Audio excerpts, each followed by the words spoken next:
Welcome to today's webinar. We'll be discussing Marketo Lead Nurturing 101, in specific, designing your nurture campaigns. We know that it's a challenge for a lot of people when it comes to designing campaigns at work, so hopefully we can cover off some of the areas and some of the skills that we use in order to make those lead nurturing campaigns a success. So those of you who don't know, I'm James Fletcher. I'm the CEO and a Marketo Solutions Architect here at JTF Marketing. Today we'll be covering how do we select an objective for our lead nurturing campaigns. Do we make sure that that objective is aligned to our business objectives, of course. Second, we'll be covering how do we design that nurture campaign that actually works. How do we engage with it in the right manner? And how do we structure it correctly so that we can scale it, we can make sure that it's optimized on a regular basis, and we'll give you some tips along the way. We'll also cover some frameworks that you can lean on as well. Some of them you might be familiar with if you've ever studied marketing.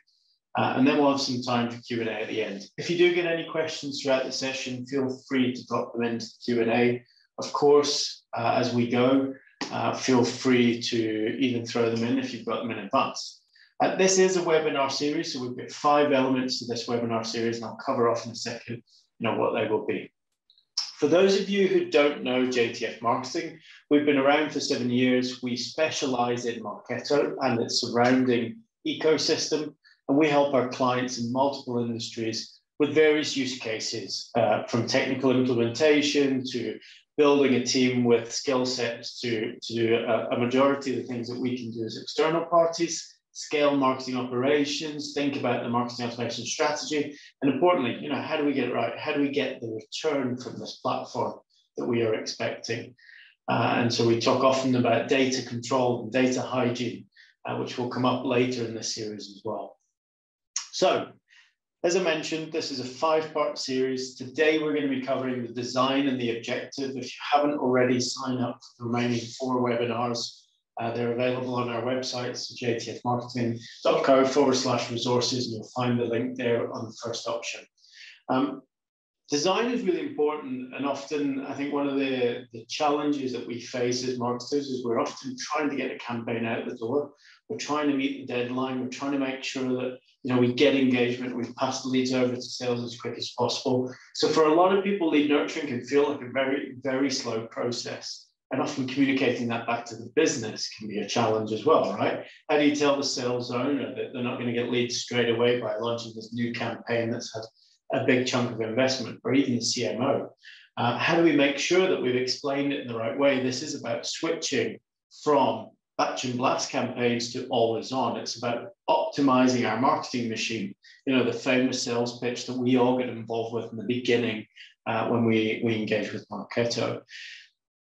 The final 4 webinars of this series are also actually critical because we're breaking this up into digestible chunks. So it's great designing your nurture campaign. The second part is really about getting the data set right, making sure you've got good quality data going in, making sure you're planning for people who want to come back out of those nurture campaigns, or for the moments that you do need to pause someone and take them out of that campaign for whatever reason. Maybe they enter a sales process, or they have a customer support ticket open, whatever those rules might be. Again, we'll explore those in a bit more detail. Content, absolutely critical. Without content, we don't have a campaign, right? But how do we use our existing content? How do we make sure that what we're building is actually scalable? It's not about a 6-month project to develop content that's going to be out of touch, and as soon as we launch it, it is about optimizing, finding ways in which we can understand what works and what doesn't. And that includes angles, it includes A/B testings, it includes, how do we track the content? How do we know what content works? The building and testing, the bit probably most of you on this call will be familiar with. Getting hands-on in Marketo, getting our hands dirty, building those smart campaigns out, the engagement programs, the transition rules. Again, we'll get into all the detail there of what we need in order to build a successful program. And we do have a slightly different take on it. I'll give you that warning up front. And then finally, part number 5, which is how do we understand whether it worked? Because often we've built these campaigns already, right? We've understood that we've managed to send some emails. We may have even moved people between some streams, but did it work? Did we get what we wanted? again, we'll look at that and we'll look at opportunities to optimize those nurture campaigns as well. So I'm going to start with selecting your objective, and I'm using a revenue model within Marketo. So some of you may be familiar that I'm a massive fan of revenue models in Marketo. It's really important because it's the simplest way of viewing your entire database. Now, if you don't have a revenue model set up already, we have another webinar on that too, which you can go and watch on demand, or feel free to reach out to us and we can talk to you a little bit more about how it works. The simple part of it is these are buckets of people within your database that are in certain stages of the buyer journey. They may have been disqualified. So you'll see on the screen here, we've got this nice green line that's taking us to sale. But ultimately, we've got all these other parts underneath where people have been disqualified because they don't fit. The time isn't right. The price wasn't right. We lost the deal. Or it's just been lost in follow-up. So again, how do we build this always-on movement of data so that we're constantly engaging? And that's the critical part. Now, I talk about revenue models as the foundation of everything we do in Marketo because I believe it's the core of what are we trying to achieve and how do we focus those campaigns. So when we start thinking about objectives for nurturing campaigns, we mainly focus on known to MQL, right? So our rush is get the people in the door, capture who they are, enough data points that it's a marketing qualified lead. Inside sales might be working it, or we'll work it from an engagement program perspective or a lead scoring perspective. Then we'll lob it over the fence to the sales guys and say, good luck, guys. Let us know when we've won something. Or some of us, we're challenged with, okay, what is the quality of those MQLs that we're passing over? So again, this isn't a bad place to be, but there's maybe some sensible ways that we can make it very specific and much more productive when we think about pushing people through our lead cycle. Let's start with minimum data points, right? So we talk about this a lot, especially define an MQL, the famous question, what is an MQL? Minimum data points really help you get to that point because you're trying to understand the data that I've just collected, is that right for us? Based on your ideal customer profile, you know, does that match? Is it the right kind of person? Does it match the people we've been selling to? Or can we disqualify these people up front because they're competitors or the quality of data isn't good enough? So we shouldn't be marketing to it if we can't validate it, for example. Again, how can we work that in multiple ways? We may also choose to look at, building quality campaigns. So how do we take the data that we've got and fill in the gaps? How do we understand why was it for a quality lead? And how do we then make sure that we can then, bring them back into the cycle, re-engage them? And I think that's important because, again, we're paying for these people in many cases. We're trying to get them to engage with us. We're trying to acquire these people and bring them through our cycle. You may have additional opportunities also further down the funnel. Often we talk about lead nurturing very much around acquisition, and I'll come back to that in a second.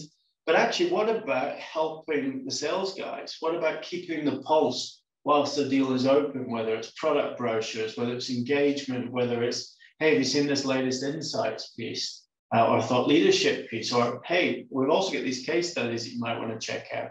Again, that driving that customer to that information, keeping them engaged so that they understand they are in the right place. They're talking to the right people. Now, let's face it, we're all pretty good at the top end of the funnel. This middle to the bottom of the funnel piece is complicated.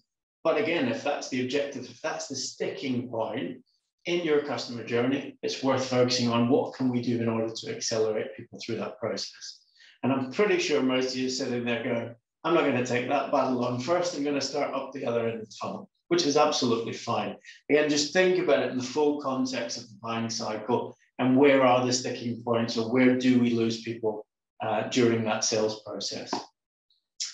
We might also choose to help our sales guys and ladies to focus on the deals that aren't progressing through the funnel as quick as we would like them to. So let's say, we're tendering for a piece of business, it's 6 to 12 months out. We know the buying process is long. Therefore, what can we do in order to keep the regular pulse, which isn't hey, come and look at all these other products or services that we offer, but it's very much, hey, we're just reminding you this is what this product does, or this is how we're going to help you, or this is what is the light at the end of the tunnel, right? So again, there's opportunities here. Closed lost business is also a really amazing recycle campaign, right? So how do we bring people back into our MQL bucket or even our SQL bucket? Because we know who they are already, but we've lost the deal maybe for a specific reason. If we don't know, we might treat them differently to someone we've lost on price or someone we've lost to a competitor, right? So we often talk about this in the services industry. Great, you choose someone else, absolutely fantastic, not a problem. But we'd like to be in touch with you in 3 months' time to say, how are you getting on with that other person? Is it working out? Is it right for you? Or are you then thinking about changing the service again? So keep the relationship alive. It isn't just about rushing people through that journey and then dumping them out the other side. So when we talk about objectives in summary, there's many ways that we can position it, right? There's many opportunities through the customer life cycle. And acquisition campaigns that we famously call them, actually they're not acquisition campaigns, they're realistically conversion campaigns. We're focusing on the data we've collected from our various channels. How do we then engage with them and get them through that journey, or even to the point of a conversation, right? So we've got opportunities around insufficient data, so data quality campaigns. We've maybe even got welcome campaigns, which you might choose depending on your business and the territory that you're selling in, turn into a soft opt-in campaign, or maybe even a preferences campaign. Tell us more about what you're interested in, which products or which industry are you in order to then further segment down the line. You might also look at recycling, you might look at stay in touch. Again, those might be opportunities. There might be people that have been disqualified, or, hey, not right now, we're busy, be in touch with me later on, etc., etc. Again, depending on how you structure that, you will then decide which model's right for you.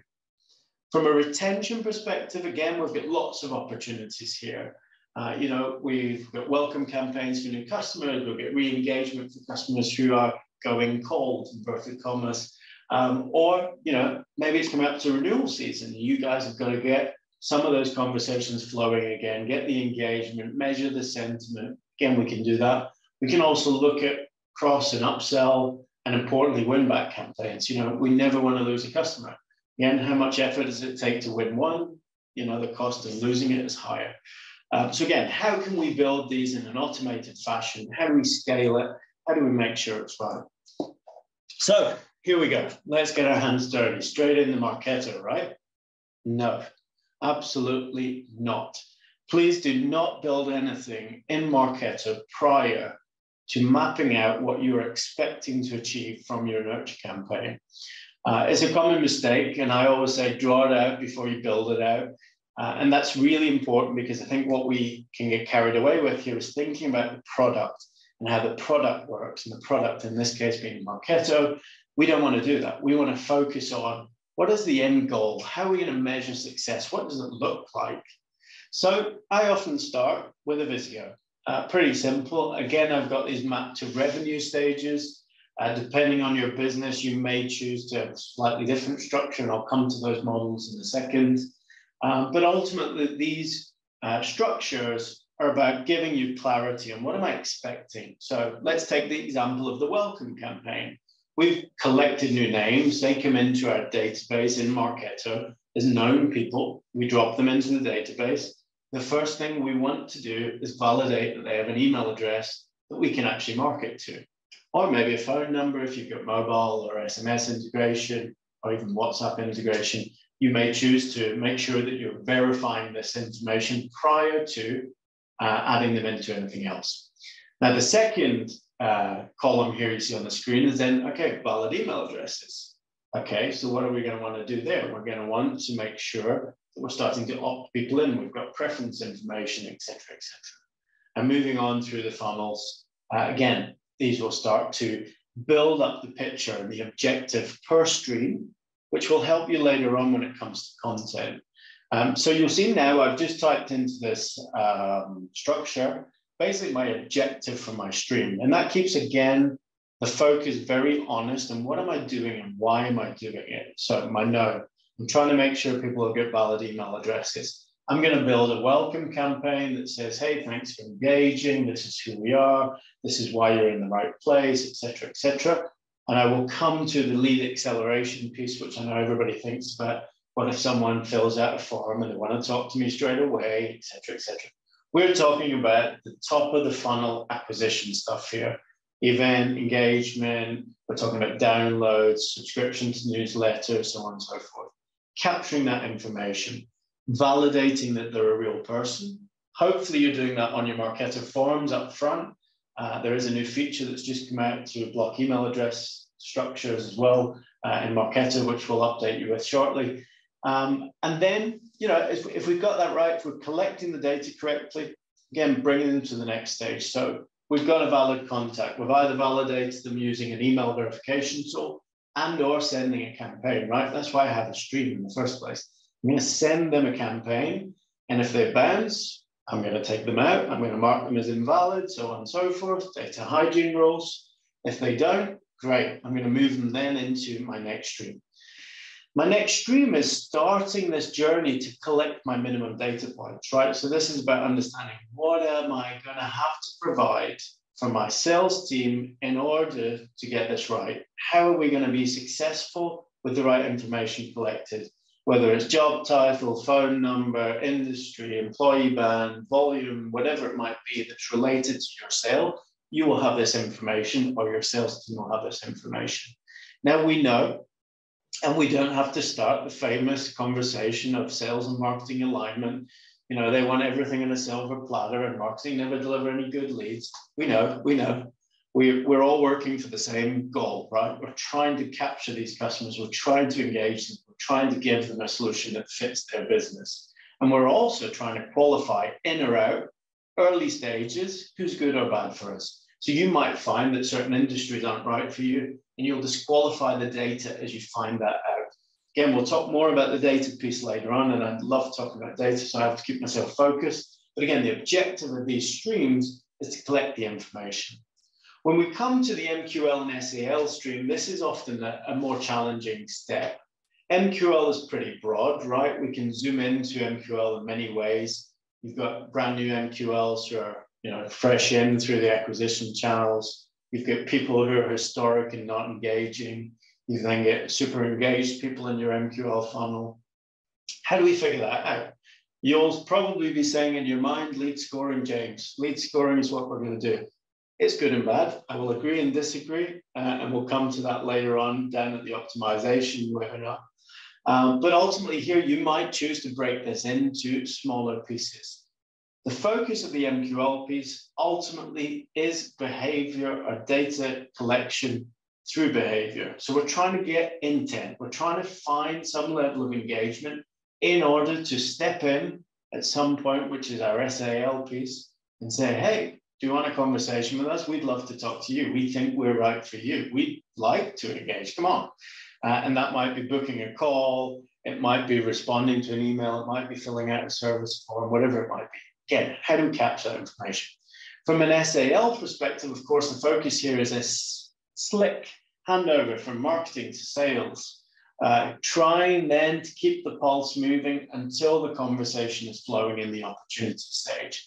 So again, this is about, hey, I'm James, I'm the salesperson that's going to take over your account, and here's some information that we are currently promoting, a new insights piece, so on and so forth. And this becomes quite consistent as you go to the lower end of the funnel, by the way. So there's a tip for any of you thinking of helping the low end of the funnel. Now, we've talked a little bit also about models, which models are useful. And for those of you who have studied marketing, as I said at the beginning, you'll probably be familiar with these. AIDA, RACE, the 3 A's, ACD, from Neil Patel from the Inbound Marketing Study. Again, these are all useful frameworks. My personal opinion is they're better used for content structures and marketing strategy than they are for marketing automation strategy.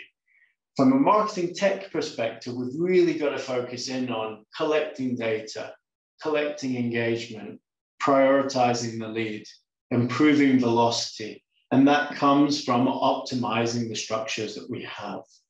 Now, some of you probably have already built some nurture campaigns in this structure. I'm not telling you that it's wrong. If it's working, don't fix it. But ultimately, it's easier to align to a customer journey model than it is to one of these models, because you sit around going, which content goes where? How do I get it right? And when does someone move from that stream to another stream? We'll talk about in the build and the content piece also, how do you control that? What does it look like? How do we make sure that we're not over-engaging with the same pieces of content? So again, go and sign up for those additional webinars. So I'm going to kind of wrap up on this thought. I always think about building a nurture campaign a bit like building a house, because you've got the foundations that have got to go in, which is the structure of what we're trying to achieve. We're trying to get someone from A to B in our buying cycle. We're trying to keep really focused that, you know, the plumbing has to go in before the bathroom goes in, kind of thing. And the tiles have to go on before the bathroom suite goes in. That is the process of building your nurture campaign. You've got to get the foundations right. Otherwise, you end up with a nurture campaign that's sending emails as much as you would use from a batch and blast campaign. Whereas actually what we're trying to get to is, did my campaign collect the right data? Yes or no? Okay, is there reasons behind it? Can I figure out whether it's absolutely necessary to capture this data?